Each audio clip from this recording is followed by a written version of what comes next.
Assalamualaikum warahmatullahi wabarakatuh. Alhamdulillahirabbil alamin wa bihi nasta'inu ala umuri dunya waddin. Wassalatu wassalamu ala asyrafil anbiya wal mursalin sayyidina wa habibina wa syafi'ina wa qurrati a'yunina Muhammad sallallahu alaihi wa ala alihi wa sahbihi wa sallam. Subhanaka la ilma lana illa ma 'allamtana innaka antal alimul hakim. Rabbi zidna ilma warzuqna fahma. Amin amin ya rabbal alamin. Allahumma inna nas'aluka ilman ladunni wal mashrab as-safi al-haniyya wa habiya ghani. Allahumma inna nas'aluka ilman ladunni wal mashrab as-safi al-haniyya wa habiya ghani. Allahumma inna nas'aluka ilman ladunni wal mashrab as-safi al-haniyya wa habiya ghani. Alhamdulillah. Segala puji syukur kepada Allah Subhanahu wa taala yang telah mengumpulkan kita kembali untuk menghadiri majelis ini. Mudah-mudahan semua ibu-ibu semuanya dibalas oleh Allah Subhanahu wa taala. Ya, yang sudah duduk sejak tadi walaupun mungkin terasa panas tapi pahalanya banyak insyaallah. Biarin panas di dunia asal jangan panas di akhirat. Alhamdulillah kalau duduk di majelis biar panas nikmat juga. Merasakan ketenangan walau gimana pun juga.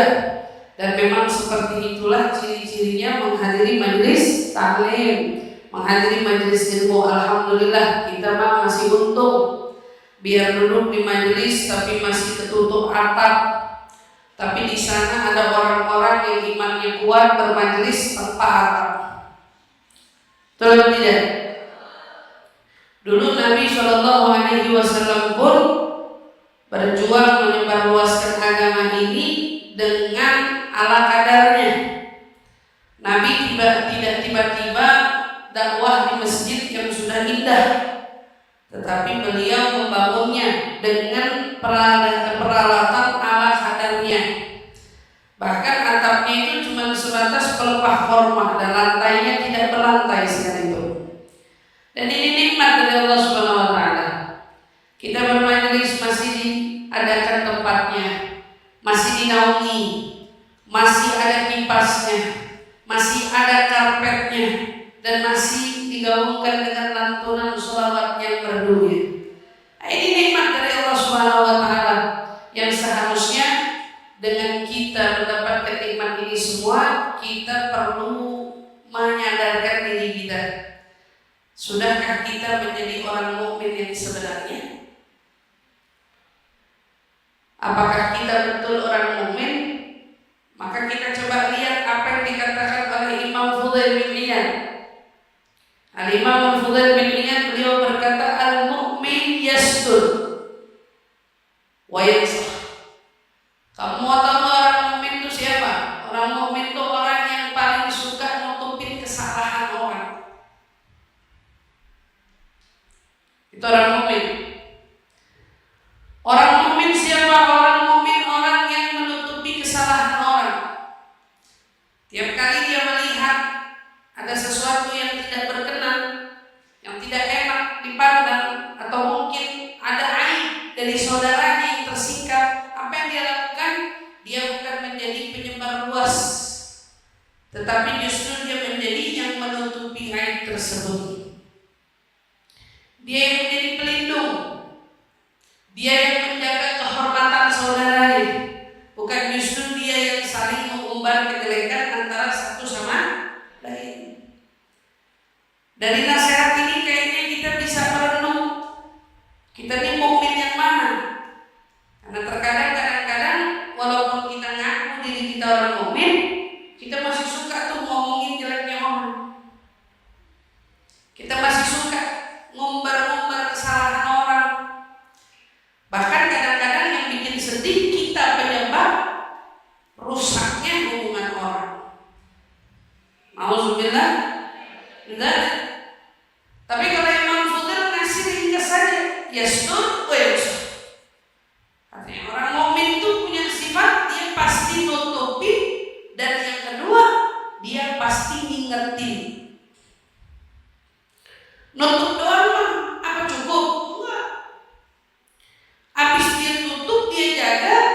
panggil tuh saudaranya.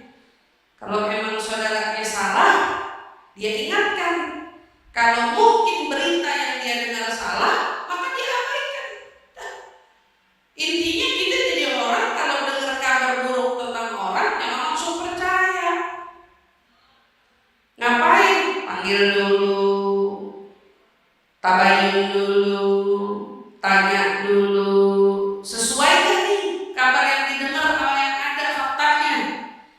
Jangan tiba-tiba baru dengar sekilas sudah main hakim sendiri. Ini nih yang banyak terjadi. Romannya kalau lagi ngomongin kayak gini, ada yang paling kecil, yang paling baper itu namanya, yang paling merasa, yang paling pernah ngalamin, gitu ya. Bisa coret-coret aneh. Ya memang begitu. Memang kita orang mukmin, ya. Kalau kita kaku, kita punya iman, emang kita harus evaluasi diri. Jadi orang mukmin aja cukup. Jadi orang mukmin itu perlu progres. Karena orang mukmin itu arti lainnya beriman. Kalau cuma iman, tapi mohon maaf, kesilapannya masih tetap terus jalan, yang dikhawatirkan batu kerikil jika dikumpulkan akan menumpuk menjadi sebuah bongkahan gunung. Betul atau tidak? Menumpuk. Kalau udah numpuk jadi gunung, siapapun tak lagi mampu memikulnya, apalagi membersihkannya. Kalau udah jadi gunung, gak bisa dipikul, dibersihkan, dihancurkan, yang dikhawatirkan umur yang tersisa gak nganterin kita husnul khatimah. Kan itu yang ditakutin. Tapi orang yang beriman, makanya dulu Buya Hamka pernah bilang, kalau pengen lihat orang Islam, lihat setiap hari Lebaran yang pada sholat Idul Adha atau Idul Fitri, penuh masjid. Ah, itu orang Islam. Islam penuh masjid, sampai sholat pakai koran pun jadi, sholat di pinggir got pun jadi, sholat di tengah lapang kena terik pun jadi. Itu kalau apa? Lebaran. Kalau hari dan itu siapa? Orang Islam. Tapi kalau mau lihat orang yang beriman, lihat di waktu sholat subuh. Waktu sholat subuh kadang-kadang kita lewat, imam mau sholat, memang ke belakang ada orang. Iya, kalau ada paling 1-2, ya Allah, kebatin banget. Pada kemana kira-kira orang-orang yang beriman? Sayyidina Habib Umar pernah bilang, mau lihat ar-rujul, kau pengen lihat lelaki sejati, lihat siapa yang bisa sampai ke masjid sebelum berkumandangnya adzan subuh. Itu lebih laki-laki dari kesatria yang ada. Tapi kalau badannya keker, ya, badannya keker, tinggi gede, kerjaannya angkat beban, kesana kemari, iya, tapi sholat subuh di rumah, atau mungkin sholat subuh kesiangan, maka mereka bukan kesatria sama sekali, bahkan bukan laki-laki sama sekali. Beda. Dan kita makanya tiap kali belajar, nuntut ilmu, ya, mau ngambil nasihat, berarti yang diharapkan itu kan progresnya iman. Imannya harus semakin nambah. Ibu duduk di kajian, imannya kudu nambah. Pulang dari sini, imannya harus nambah. Tiap kali, tiap hari kalau bisa, selalu hari ini lebih baik dari hari kemarin. Berarti hari esok lebih baik dari hari ini. Dan siapa yang hari kemarin lebih baik daripada hari ini, maka siapa mereka? Orang yang rugi.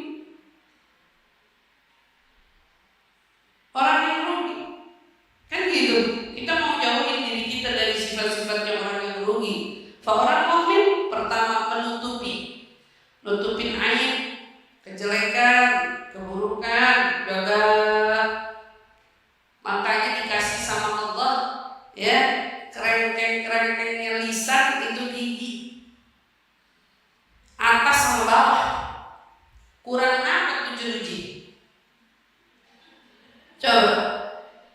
Kurang apa tujuh? Ini lisan Allah dipakerin gigi. Habis dipakerin gigi, dilapisin bibir. Biar gak gampang tuh ngucap, biar gak gampang tuh terlepas. Terlepas juga. Makanya tiap kali kita berucap, ingat-ingat gigi nih, padahal pagernya udah dipager, udah dilapis, ya bibir. Biar apa? Biar banyak yang mingkem daripada ngomong. Gitu. Kalaupun mau ngomong, bukan merasa dirinya lebih baik, bukan merasa dirinya paling benar, tapi di saat orang yang namanya yang sah nasehatin, bukan berarti yang memberi nasihat orang yang lebih benar. Saya juga belum tentu lebih baik dari ibu, tetapi apa yang dicari dari upaya nasihat? Al-islah wan nafa. Yang dicari itu kebaikan dan kemanfaatan. Yang diharap, ini saya ingetin doang, cuman jangan sampai kamu salah jalan. Saya cuman ingetin aja, bukan berarti ngerasa paling benar. Kadang-kadang ada orang yang juga notabene yang mengingatkan tapi menjatuhkan. Enti jadi bini gimana sih? Makanya dijawab apa yang dengar, jangan urusin hidup aneh. Tapi kalau yang namanya nasihat, dia bakal ngomong dengan cara yang baik. Aneh juga punya rumah tangga, Enti juga punya rumah tangga. Kalau salah, jangan itu laki. Kita juga dapat laki begini. Udah, kita sabarin. Jangan dijelek-jelekin, jangan diumbar-umbar aibnya, dan seterusnya. Artinya saling ingetin antara siapa? Antara saudara sesama muslimin. Itu yang sejatinya sifatnya kaum mukmin. Tapi kalau udah jadi tukang ngumbar, kayak ibaratnya kalau orang dalamnya aja diomongin, apalagi kita. Ibu kalau duduk sama teman bisa cerita tentang kabar-kabar rumah tangganya, itu jangan temenan bener deh. Soalnya takutnya ibu naik mobil dia udah numpang ketiduran lagi. Habis ibu turun, habis ibu diomongin. Apa nih? Udah numpang tidur lagi. Gemes lo enggak? Ada tuh orang yang begitu. Udah numpang tidur. Orang itu udah numpang punya adab kayak gitu ya. Ngantuk, nahan matanya. Apalagi kalau cuma berdua sama yang nyetir, ngantuknya. Temenin yang nyetir. Kadang-kadang yang numpang-numpang songong juga.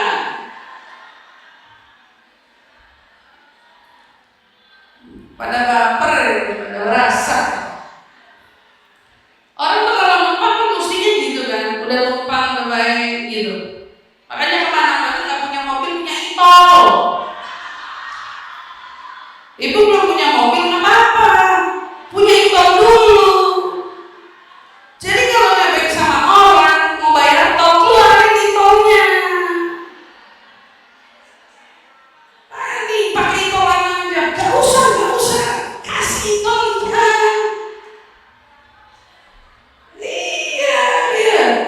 Iya, kalau nyampe pom bensin gitu.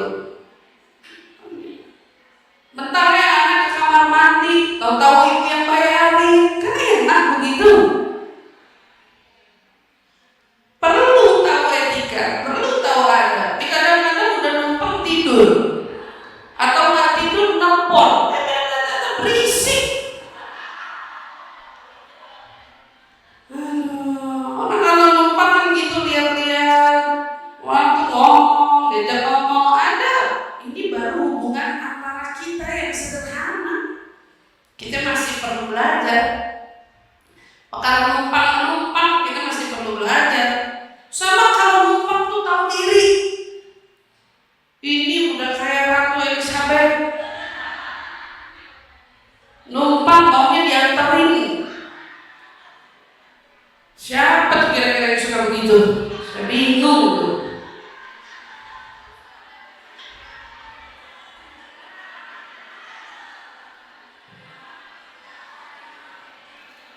Kalau kalau apa namanya? Kalau lagi numpang minta dianterin, anterin dong ke rumah gitu. Iya, sekalian kalian punya mobil ada kagak. Saya bilangin cuma yang begini-begini kebangetan. Udah nempel minta dianterin udah kayak ratu. Orang tuh tahu diri udah nempel. Sejalan rumah ente aja, ntar anda bisa turun di mana aja. Benar apa enggak?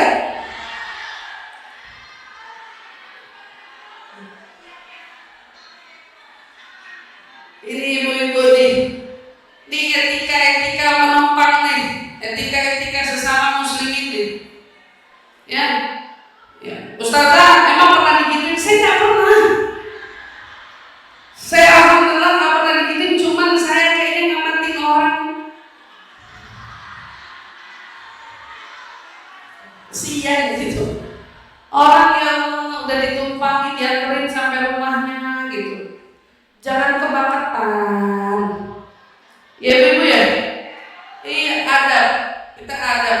Kita kan sesama kaum mukmin. Semangat pengajian tuh perasaan gak enak makin tinggi dong. Bukan makin gak tahu diri. Gitu. Bukan makin gak sadar diri. Ya. Baik ustazah, kita gak pernah mau dianterin, dianya aja yang nawarin. Yang punya mobil bingung mau nurunin ibu di mana. Soalnya gak ada suaranya, mau turun di mana? Ya Allah, orang mukmin, ya orang mukmin harus tahu diri. Orang kayak begitu bu, ya Allah, udah bisa curhat. Makanya saya bilang ibu turun dari mobil, hati yang punya mobil mulus-mulus dada. Gak ditumpangin kita kesian, ditumpangin kita kemalaman gitu. Kenapa? Karena udah nganter. Makanya kita harus beretika. Hadal mu'min. Orang mu'min tahu diri. Karena orang mu'min itu sifatnya gak mau nyusahin orang. Kalau ditolong dia lebih nolong. Kalau diperhatiin dia lebih perhatian. Kalau disayangin, kalau bisa dia lebih sayang. Kan begitu. Makanya bayangin. Tahabu. Hanya dengan suatu pemberian kamu bisa dapat suatu balasan cinta dari seseorang. Gak sebanding bu. Ibu baik sama orang ngasih hadiah. Yang bakal ibu dapat apa? Tahabu.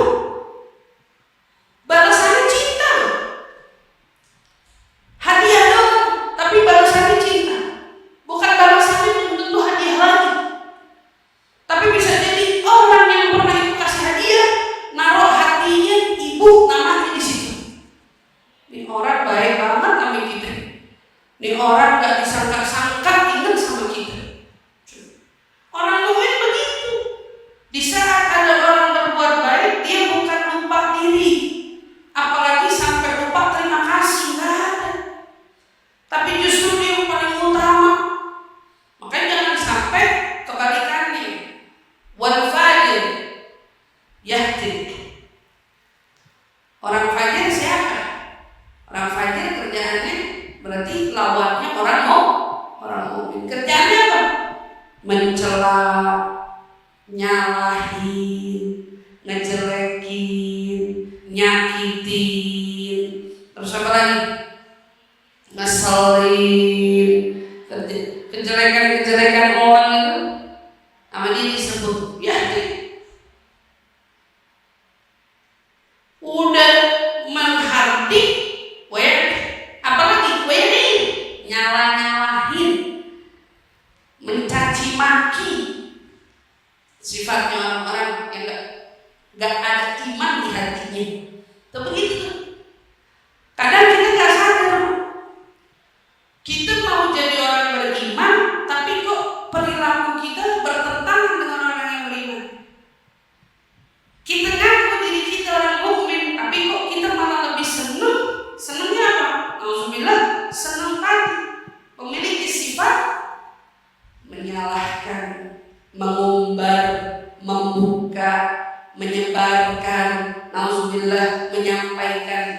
tafsirul kalam, pindahin omongan dari omongan. Ya Allah.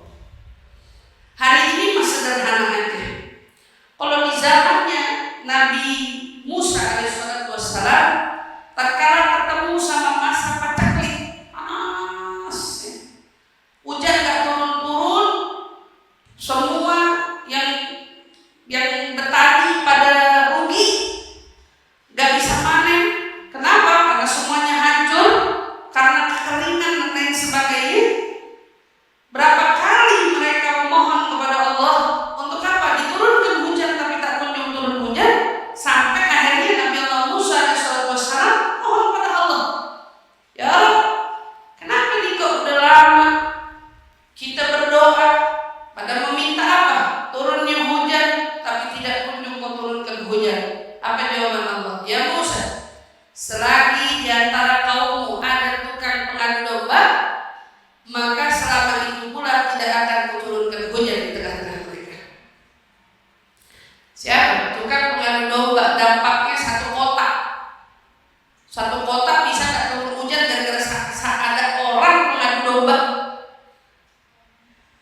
Apa kata Nabi Musa? Ya Allah, kasih tahu saya siapa orangnya biar saya bilangin biar dia tobat. Apa jawaban Allah? Musa, aku larang orang beradu domba, kau minta aku beradu domba?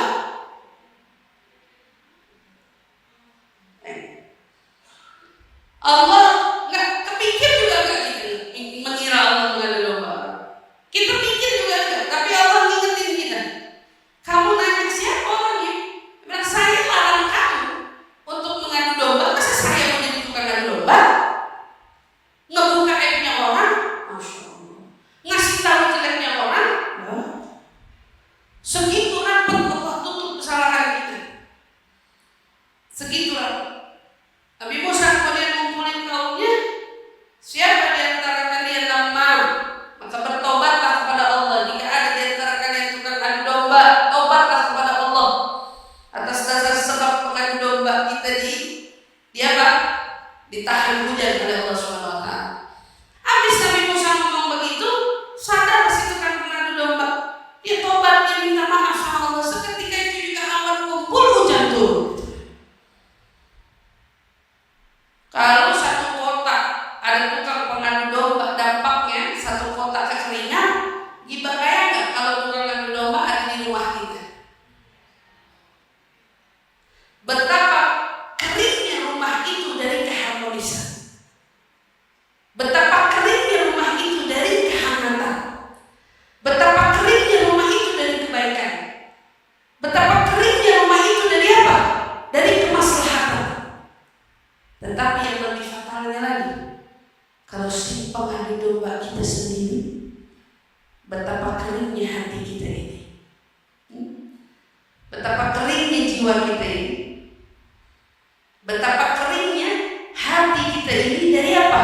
Dari kebaikan yang ada. Pantas kadang-kadang ngaji, sholat, zikir, ibadah, tapi kok hati gak tenang-tenang. Pantas sholat, zikir, ibadah, ngaji, tapi kok hati masih dirundung kesedihan. Pantas zikir, ibadah, ngaji, tapi pikiran gak tenang-tenang. Pantas zikir, ibadah, ngaji, tapi sumpah gak karuan.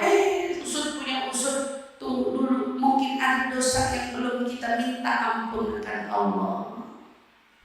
Ada kesalahan kita yang belum kita mintakan ampun kepada Allah. Maka penting kita sebagai seorang mukmin sadar diri. Namanya manusia gak luput dari dosa. Namanya manusia gak luput dari salah. Makanya perlu evaluasi. Jadi orang mukmin, benar gak kita jadi mukmin nih? Yang kerjaannya nutup kejelekan, yang kerjaannya senang mengingatkan, bukan justru kebalikan dari itu semua. Dan kalau memang kita sadar, oh iya, saya kadang-kadang masih suka keceplosan, saya kadang-kadang masih suka ngejelek-jelekin orang, saya kadang-kadang mungkin gak sengaja masih suka menghardik orang. Apa yang perlu kita lakukan? Yuk, tobat.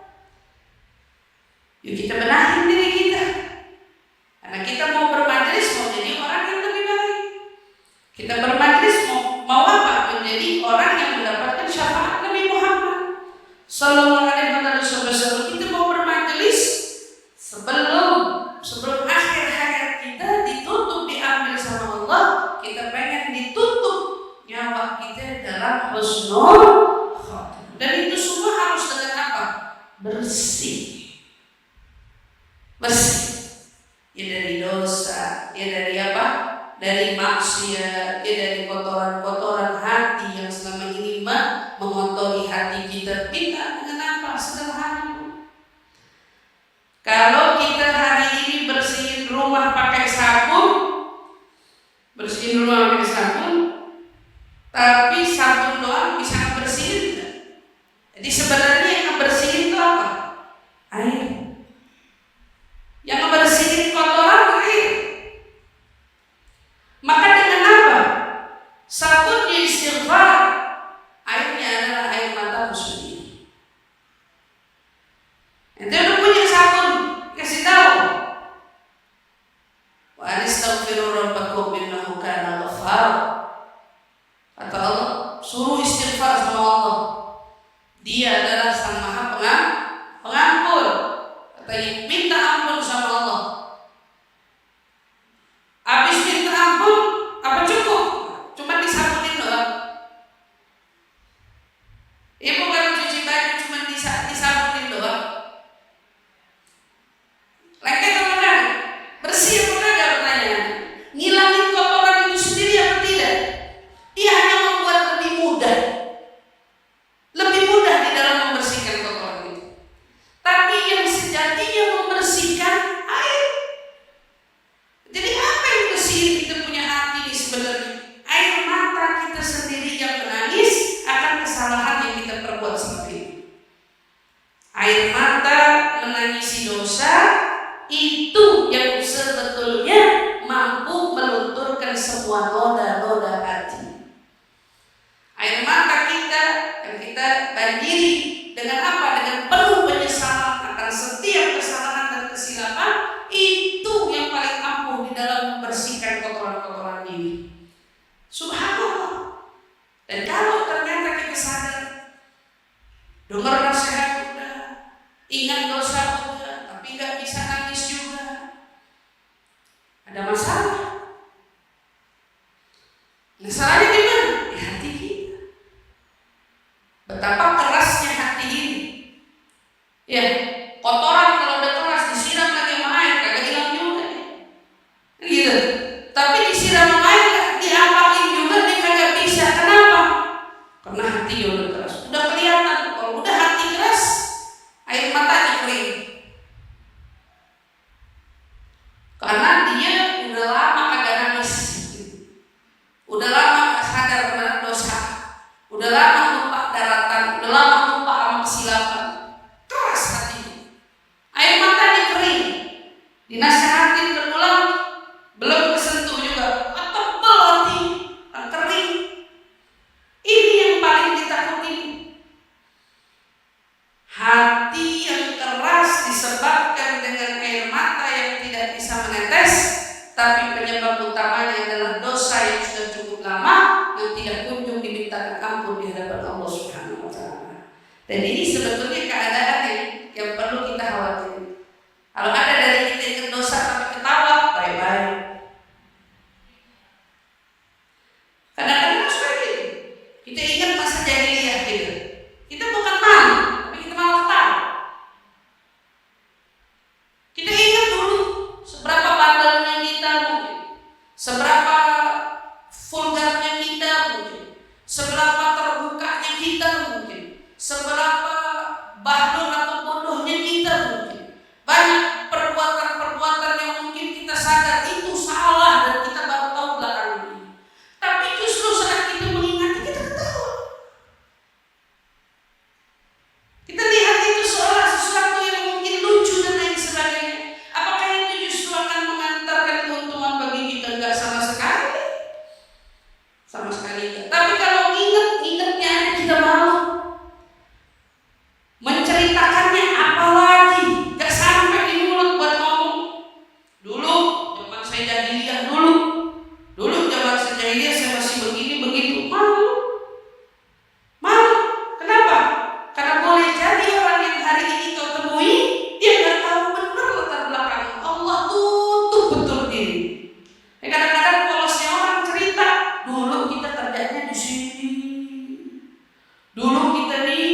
zaman kita jahiliyah kita begini, dulu kita kerjaannya begini.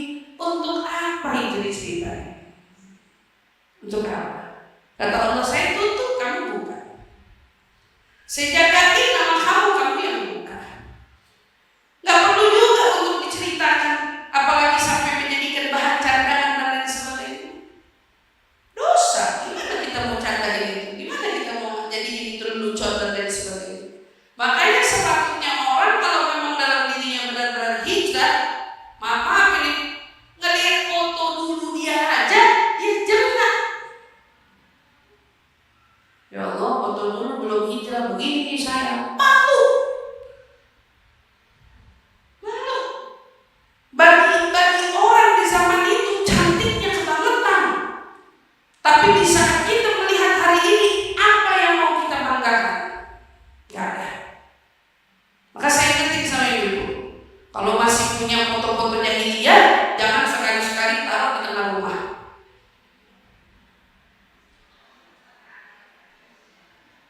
Taruhnya di mana? Lemari aja. Jangan dipajang juga, buat apa? Lucu saja, zaman kita masih muda.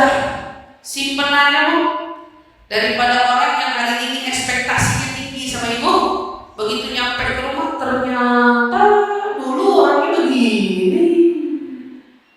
Kata Allah, saya gak pernah buka, kamu yang buka. Ada orang hari ini sudah benar hijrah, pede banget, panjang dirinya, zaman dulu di statusnya. Apa dia gak malu? Apa yang mau dibanggain dari itu? Maaf ya, ini foto belum hijrah. Jangan salah paham. Ceritanya mau klarifikasi, ini foto diambil sebelum hijrah. Dan pertanyaannya untuk apa? Orang hari ini melihatmu, menengokmu, orang tahunya kamu yang kamu dilihat hari ini. Kamu orang pengajian, itu yang kamu dilihat hari ini. Maka jangan pernah umbar kejelekan yang sejatinya sudah ditutup rapat-rapat oleh Allah Subhanahu wa Ta'ala.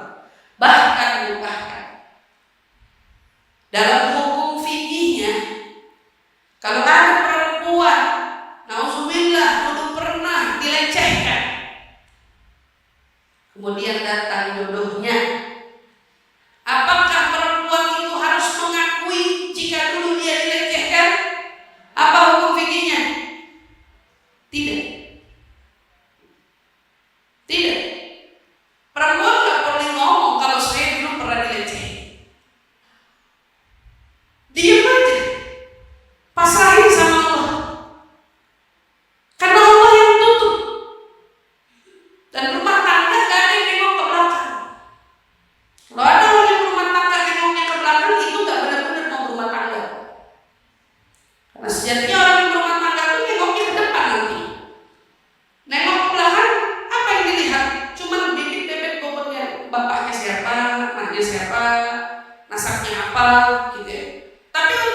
adalah orang-orang yang selalu sejatinya masih dikasih kesempatan sama Allah Subhanahu wa taala, maka tetap terus buat diri kita ini berubah.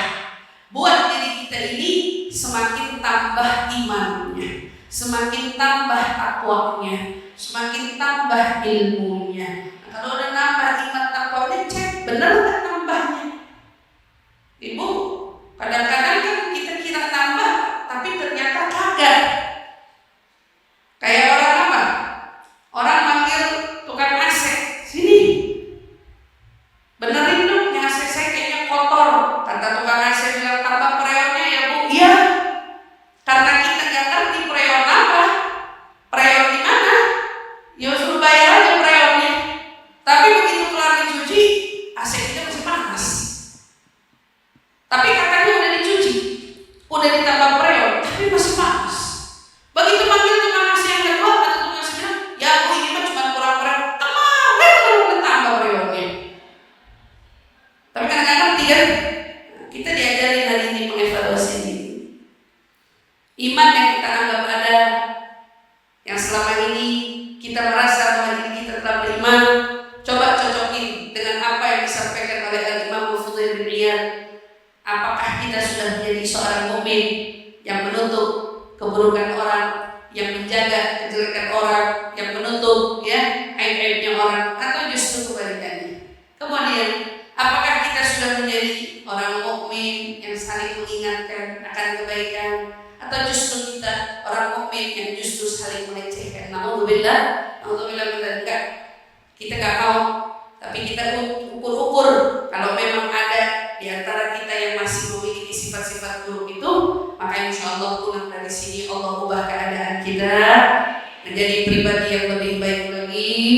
Sama-sama kita minta Allahumma ya muhawwilul ahwal, hawwil halana ila ahsanil hal, wa afina min ahwali ahli dhalal wa fi'lal yuhal. Allahumma ya muhawwilul ahwal, hawwil halana ila ahsanil hal, wa afina min ahwali ahli dhalal wa fi'lal yuhal. Allahumma ya muhawwilul ahwal, hawwil halana ila ahsanil hal, wa afina min ahwali ahli dhalal wa fi'lal yuhal. Mudah-mudahan Allah ubah keadaan kita semua dari keadaan orang-orang fajir menjadi orang-orang mukmin yang sejati ya Rabb. Mudah-mudahan yang sudah mukmin tambah mukminnya, tambah imannya, tambah takwanya. Mudah-mudahan Allah pelihara iman kita sampai akhir hayat kita, dijemput kita dalam keadaan husnul khatimah. Insyaallah amin ya rabbal